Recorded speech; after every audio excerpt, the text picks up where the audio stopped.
Hey, what's going on, everybody? Welcome to another episode of Level Up Wednesdays with CP and T Hill. Today, you guys, our topic is HIIT training, and that stands for high intensity interval training. And I think it's a great topic to discuss because people are busy, T Hill. People are busy. They're always moving and shaking and always complaining about not having enough time to work out. So I want you to explain what HIIT training is and talk about the benefits of HIIT training so that people know that there is a go-to when it comes to being busy and wanting to still get your workouts in. Absolutely. HIIT training is nothing but high intensity interval training. You know, actually, a lot of us have been doing it through the ages of time. But in the last probably, say, 10, 15 years is when they really actually, commercialized it, right, categorized it, named it, fit it with the HIIT training, and then boom, you got all these orange theories, yes, sit transformations, yes, high low, low high training, all these new names that came out evolving from the HIIT, right, evolving from what we've already been doing for many ages and many years.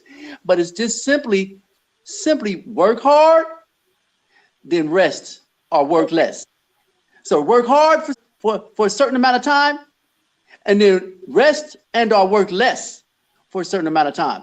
When you say work hard, is there so you said a certain amount of time, is there a certain amount of time that qualifies as HIIT? Is it 30 seconds of high intensity? And then is it like 30 seconds of rest? Is there a formula for it? There is a ratio that you can go to, but there's no set time for it to be HIIT. Okay. You know what I'm saying? It's just as long as you're interspersing it with high level, low level, okay, high impact, low impact, high intensity, low intensity. You've got your set diagrams. Sometimes you got your 30, your 60, your 90, your 1 to 2, your 1 to 1, 1 to 2, meaning say you're hitting it for 1 minute and then you rest for 2 minutes, or low intensity for 2 minutes for beginners, or your 1 and 1 for your immediate workers. 1 minute, hit it hard, 1 minute rest, or your high intensity, you know what I'm saying, your advanced fitness levels, hit it for 1 minute, rest for, you know what I'm saying, 1 turns into 2-1, where you hit it for 1 minute and then you rest for 30 seconds. Okay. You know, so that's where you're advanced, but just getting into it, I would recommend doing your more 1-2 ratio, where you pick a time. 1 minute is the perfect time. Okay. And then rest or low intensity for 2 minutes. And that can be, you know what I'm saying, that time can change. There's all kinds, you know what I'm saying, you can be able to do 2 minutes, 1 minute, 2 minutes, 4 minutes, 4 minutes, 2 minutes. That time can change. You just don't want it to be too much. I would say a maximum of 4 minutes, maybe. Can we talk about the difference between being an anaerobic and then being an aerobic when it comes to high intensity interval training? Where should you be? Should you be an aerobic or anaerobic? Sure. In actuality, HIIT training also is something. It was also brought up to explain to people to do more higher intensity cardio. Okay. So you can be at a cardio phase where it's anaerobic. Okay. You know what I'm saying? Where your body is working at a higher output than oxygen is being able to utilize. So an aerobic is when you're working at the same. Okay. And basically what that is like sort of like a rate of perceived exertion. Yeah. When you're working out so hard and it's hard for you to breathe, hard for you to speak. You're almost passing out. Or you're working out and you can casually carry on the conversation. That's your aerobic phase. You know what I'm saying? Okay. So you can do the HIIT in relation to that there, or you can do the anaerobic in relation to an actual resistance training. Okay. Resistance training meaning lifting weights and or some kind of body weight type of calisthenic routine. Okay. Obviously, the aerobic phase is the rest or the lower intensity or lower intense cardio. Okay. Runners can do it. Jumpers can do it. Anybody can do it. It's whatever exercise that you want to do. I did 2 great workouts this week. One of them was a treadmill workout. It was a HIIT workout on the treadmill. And that's talking about run it. Yeah, and it really helps to spice up the treadmill life because you know how boring that can be. And absolutely. people always say, "Oh, I hate the treadmill." I'm like, well, you don't know how to have fun on the treadmill. So there are ways to have fun on the treadmill. And then the other thing that I did today, we did a Tabata training in our fitness class, and that was great. So that's like your 20 seconds of high intensity anaerobic, and then you rest for 10 seconds, and then you pick back up again and do another 20 seconds. That's the 20 seconds and 10 seconds on and off. Absolutely. for 8 rounds. And that was really fun, but it was really hard. And you are not talking when you're doing your 20 seconds of anaerobic energy. It's high. It's high. Not at all. You're not able to. I mean, if you are able to, you're not doing it right. Yeah, you know what I'm saying? Exactly. There's a lot of things that people don't understand about that HIIT training. What they need to understand as well. Everyone say, "Oh, I'm finna go do HIIT training," but is everybody doing it correctly? Yeah. Are they really going to reap the benefits of HIIT training other than telling their friend, "I'm doing HIIT training"? Yeah. Unfortunately, a lot of us, the only part we benefit from that is telling our friend, "I'm doing HIIT training," because when you're working out, that work hard phase, that anaerobic high intensity phase, you want to make sure you are getting at it, balls to the wall, everything you have. You're at 80% max is what the output should be. 80% max. That's high level. And for however long that is, like if it's for 1 minute, 2 minutes, you're hitting it. Yeah. But then after that, people need to make sure that they're taking advantage of that rest phase.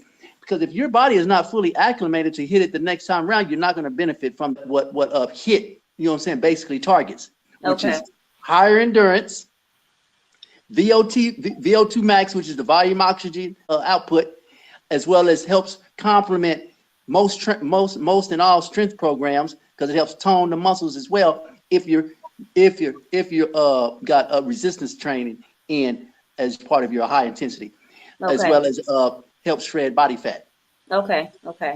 So should somebody, before we close out, I want to talk a little bit about monitoring your heart rate and everything. Should somebody be using a heart rate monitor? I know, because it can get a little dangerous if you don't know what you're doing and there's nobody around.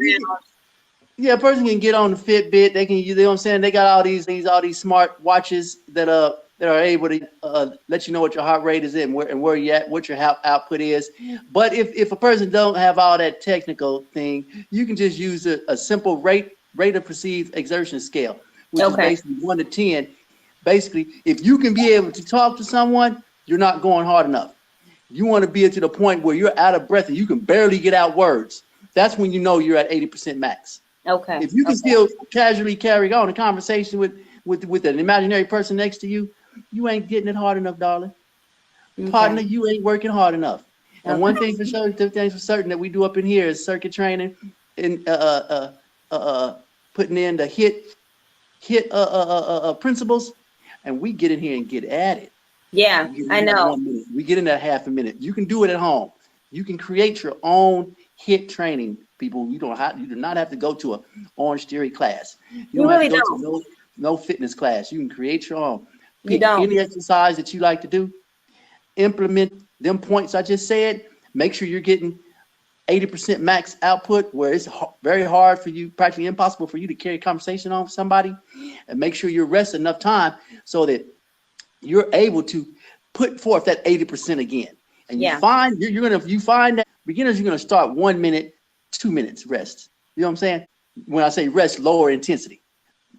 What I like to implement something real simple for say if you like running, if you're outside in your neighborhood, you got your driveways as you run and walk past.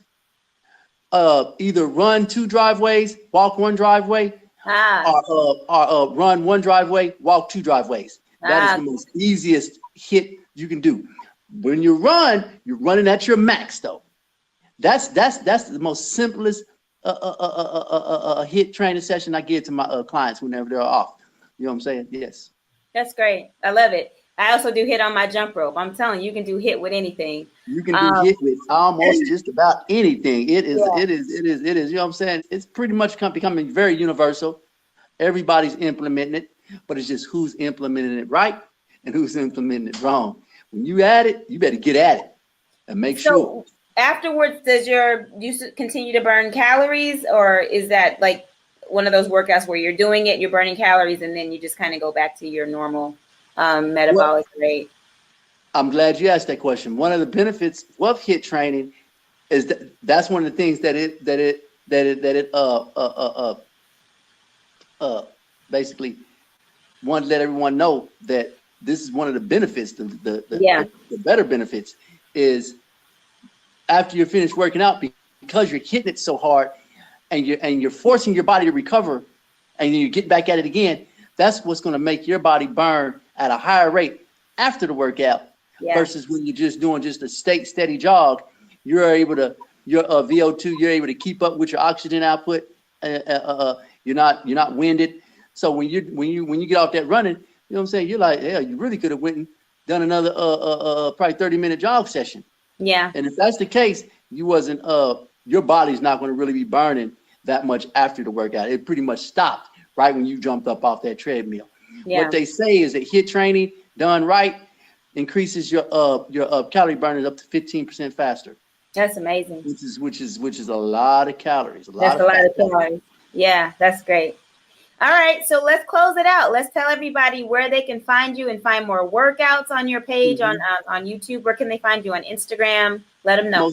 Most definitely. But I want to let everyone know as well, with any workout program, you can't outwork a bad diet.